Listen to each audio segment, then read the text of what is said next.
Gerald led us along the narrow hallways, up a spiral staircase with no railing, and eventually brought us into a library. Seeing those hundreds of bookshelves, each at least a dozen feet high, made my head spin. This is Hell's main library. Thanks. The first books ever created in our world are kept here. This is gorgeous. Gerald walked along the rows of books, running his fingers along every tome's spine, noting their titles. His hand stopped once he found what he was looking for. He picked up the book, opened it, and skipped directly to the correct page. Very well then. You want to know more about Malbonte? Many describe him as a monster with massive horns and hooves and tiny angel wings, bitch. He has the kind of look that hides unspeakable malice. Demon Winchester dedicated several of his works to Malbonte and sketched an approximate image. Gerald turned the book so we could see it. Image of Malbonte.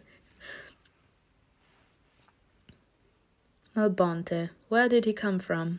You all know about the main rule. An angel cannot be with a demon, and vice versa. A long time had passed since the war ended. Angels and demons started to get close, so it was inevitable that it would lead to other things. But no one could have imagined the repercussions. An angel and a demon had a child, but this child was different from the rest. The day he was born was cursed. Dead seagulls fell from the sky. That's what everyone is whispering about, isn't it? Gerald's words dripped with sarcasm. They gave him an unusual name, Malbonte, which translates as good, evil. Two hypostates in one being. The strength he harbored within could destroy worlds. Even as a child, he was obsessed with the idea of war between heaven and hell. It seemed to him that hell was belittled when it should be in charge of everything. The more Gerald spoke, the louder the whispering became among the students. Soon they started to interrupt him. I heard he killed his parents and half of the angels on Christmas Day as a gift to Sifa. I was told he got lost in Adam and Eve's maze and became so crazy that he couldn't tell what's real and what's not. Sifa himself had to step in. I heard he killed Malbonte. Path of Angel? Right, because I have more angel paths.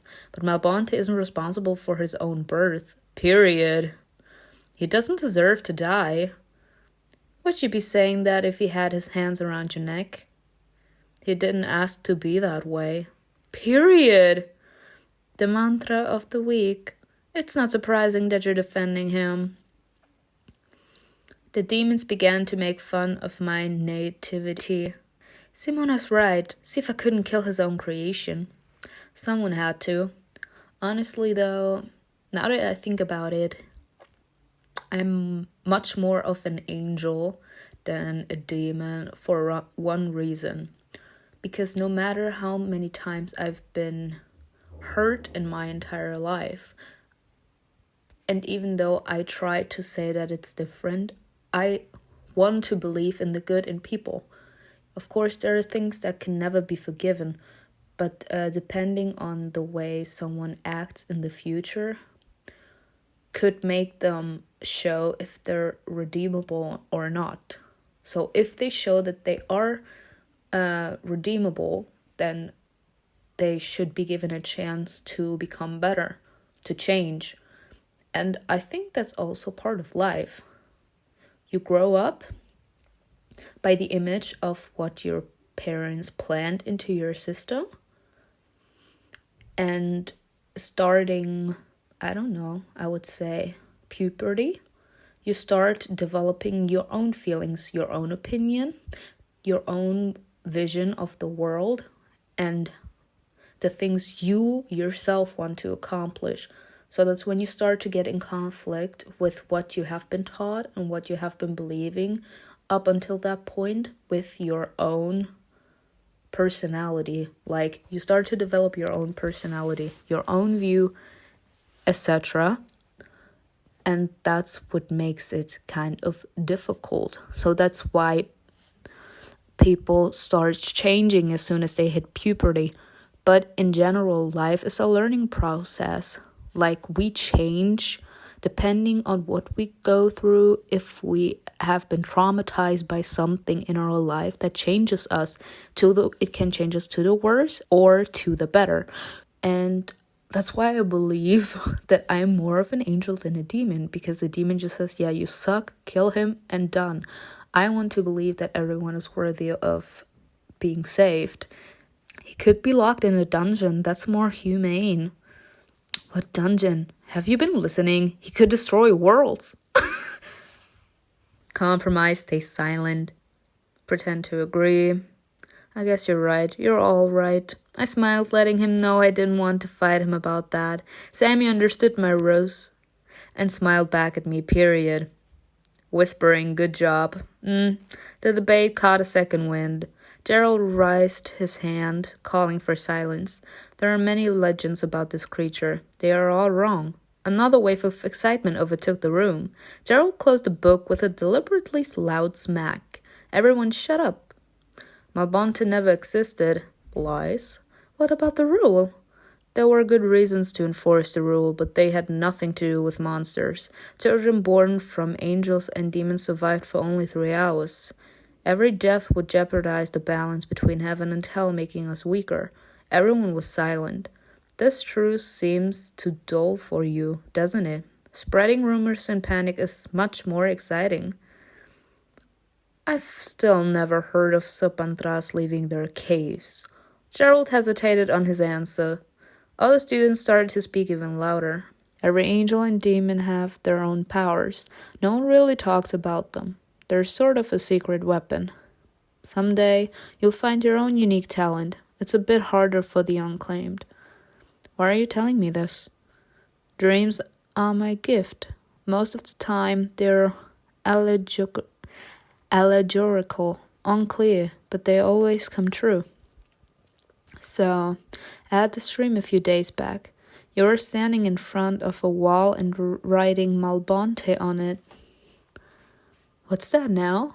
He peered into my eyes without blinking, trying to see whether I was being genuine. I looked away. I didn't want him to rummage through my memories. Did you write on that wall? No, that's nonsense. Fine, I'm sorry. Shivers ran all over my body. Why would you dream that? I don't know. I don't understand what that dream meant. I decided to take a walk by Adam and Eve's garden, sit under the statue of Harmony, and think about my life and my death. The first thing that caught my eye were the droplets of blood on the stone wings. Huh? I stopped, holding my breath.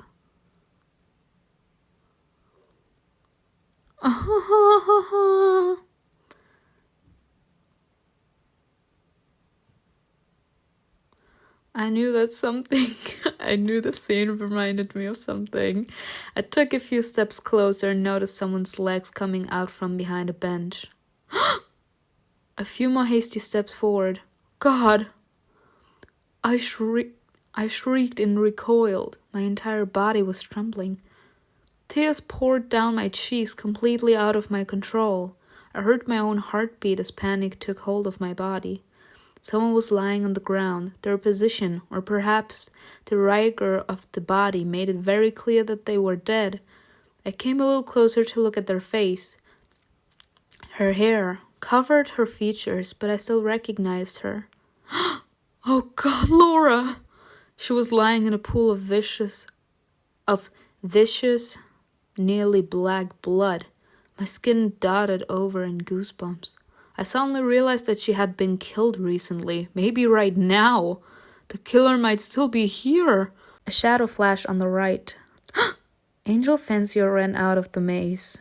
I thought entering the maze was a violation of the rules.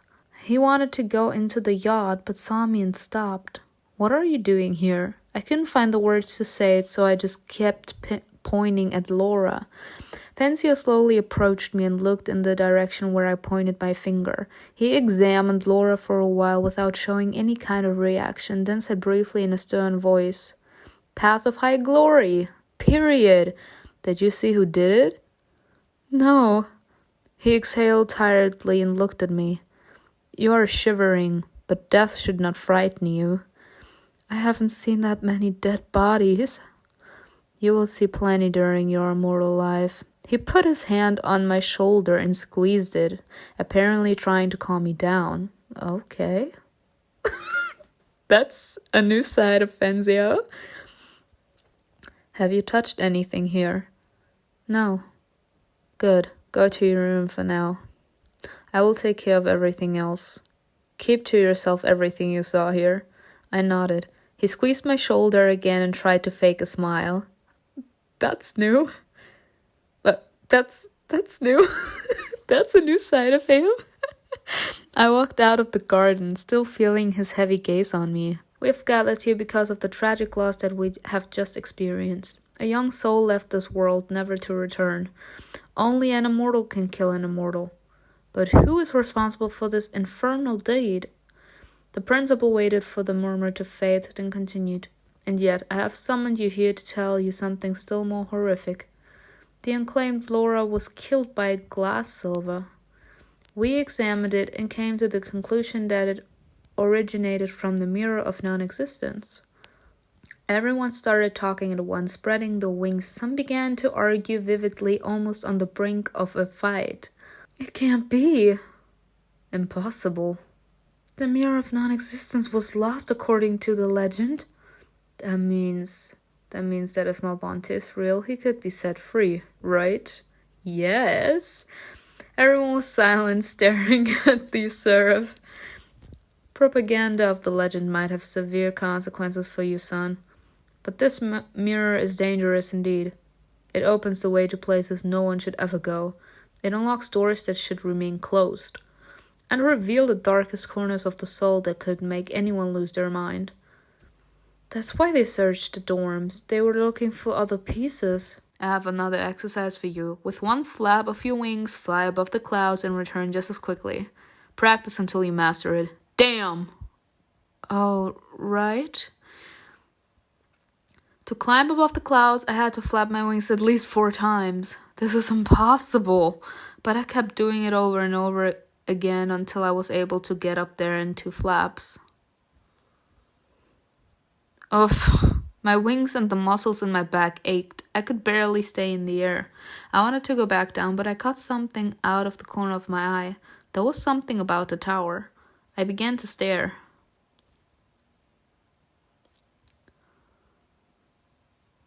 There you are, Bond. He is gorgeous. Someone was standing in the tower window. I couldn't make out the figure, but somehow I could tell I was being watched. I felt uneasy as I descended. The door swung open and an angel ran inside. What the fuck? Blood dripped from his white feathers. He fell to his knees. His wings trembled and seemed to be broken. What the hell is this? Traitors. Oh, they attacked me. Who? One of the demons. Just now I noticed Addie and Sammy among the crowd. Are you sure? Absolutely, a demon. Who exactly? I don't remember. I only remember his red eyes. He staggered, unable to maintain his balance. Sammy and another angel helped him up. The demon stood aside, watching intensely. They've started hunting us. The demons will stop at nothing. Oh, shut your trap. Ooh! You don't even know who attacked you. I was attacked by a demon, one of you. The angels and demons began to scream and curse at each other. And the war began. Someone started a fight, and the angry crowd rushed outside. Andy silently watched everything and suddenly concluded. It seems that one of the angels and demons' disciplines just started a war. Yep. We're at war, baby. Only a few seconds have passed, but the battle was already fierce. The sounds of clashing wings were heard all around. Each time someone fell down, thereby leaving the game, the tribunes applauded or sighed in frustration. Everything began spinning before my eyes. It was a miracle that I managed to stay afloat and restore balance. So here we met again. Let's start. Try. I knew it. Yeah, and now he's gonna hit us because we have that vision.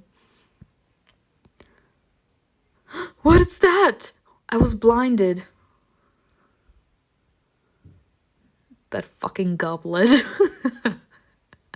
Bam. I didn't even notice Asta appeared in front of me. The heavy blow made me fall immediately. Someone shouted again, "Look!" And everyone abruptly rose from their seats, excitedly, almost hysterically, trying to discern what was happening there. Dino managed to get behind Lucifer for a split second, but that was enough to grab him by the wings and pull him down. Lucifer lost his balance and tumbled out upside down like a stone. Huh? Lucifer didn't even try to stop the fall. Once he hit the ground, a thick veil of dust rose and hid his body for a while from the hundreds of eyes fixed on him. But the dust settled and his silhouette appeared. Lucifer somehow got up, shook himself off as if nothing had happened, but the expression on his face seemed strange to me. It's like he's not here, as if he's thinking of something else. Lucifer lost to Dino for the very first time, but it doesn't seem to bother him. Lucifer kept rubbing his eyes all the time and looked around as if he couldn't see clearly. What's with Lucy? Maybe the blow was too strong? Nah. He's seeing visions. I suggest Dino and Lucifer shake hands. The demon automatically held out his hand. That was interesting. Yes. Lucifer recoiled and hastily left the arena. Huh? Yeah, he is stunned too. Then welcome to the banquet. Someone sent me visions. It's because of that I lost the championship. Visions? You must learn to admit defeat, Lucifer. I lost because I was blinded by a vision. Is it MALBONTE who sends them to me? Tell me the truth. What nonsense. That's not nonsense. Simona had an omen dream. What? Did he send you a vision too? Why would he need you? Rumors about your connection with MALBONTE are growing stronger. Ooh! Do not share your concern. Support the guys. I mean, you cannot keep turning a blind eye to the weird stuff that's happening. MALBONTE seems to be toying with us. He wants us to know that he's coming. Rumors about your connection with MALBONTE are growing stronger, yes. Simona, stop it. My words seem to scare me, Selena. Lucifer came up to me, grabbed my hand, and shook it, betraying his anxiety. Oh, my poor baby. What did you see? Let me go, you're hurting me. Have you seen a goblet of blood? Yes, honey. Answer me. Lucifer, be gone. He threw my hand away and stepped into the hallway. How are you, dear? I was massaging my wrist, looking at Lucifer leaving. We saw the same thing, a goblet of blood. Mimi and I returned to our room. Why did you tell them about my visions? You can't keep silent about this. What if it's really MALBONTE? According to the legends, he's a monster. Step aside, out of the way. Stop. I remember. I don't want to relive that moment. Not my baby Sammy dying. Sammy, no. No. Sammy? Let me pass. The angels and demons parted before me, revealing a terrible scene. Sammy was lying on the ground. His eyes were closed as if he was sleeping. White wings were soaked with blood. Eddie knelt before him and sobbed so much that he choked on his own tears every now and then. Sammy, oh my Sammy. A tear rolled down my cheek. Oh no. And the pattern began. Everything inside me went cold. I remembered. Oh God. What's the matter? On the day of my death, Mr. Dorrington, our neighbor, came to our house. I was alone then. He acted weird, and he was all wound up. I didn't understand what he wanted, but he got spooked by a friend of mine who just came to visit. It cannot be. Your father said your neighbor died a week before you did. Exactly. Lucifer exhaled heavily, digesting the information, and then said, like a sentence, One of the immortals took the form of your neighbor. Congratulations, unclaimed. Someone upstairs needed you to die. Yes, someone wanted us to die and end up here at the school. Hey, unclaimed, are you upset? Lucifer caught up with me and stopped me. Take your hands off me. What do you want from me? He sharply turned me around and pressed me against the wall. Oh my god, I told you I started something. He raised my hands up, holding me by the wrist. I told you that I started something. I told you I was gonna die. I felt his breath on my neck. Oh my god, I'm gonna die. I'm so gonna die. I want you. His lips teasingly touched mine. Oh my god. Glass shattered. Oh my god. Angel Fancy and Seraph Crowley menacingly froze in the hallway. What's going on here? To violate so brazenly the main rule of heaven and hell. Congratulations, Simona. That was the last straw. You're expelled. Dead.